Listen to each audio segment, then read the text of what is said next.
Ayan, good evening dyan, no? Midnight snack na ngayon, no? So, bumili tayo ng pandesal, no? Sinabayan pa natin ng itlog. So, ibibigay natin doon sa mga kita doon, no?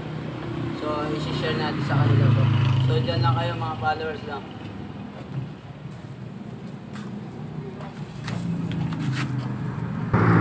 Yan mga followers ko, no? Nagluto tayo ng itlog, no? Yan, scramble ko siya. Yan.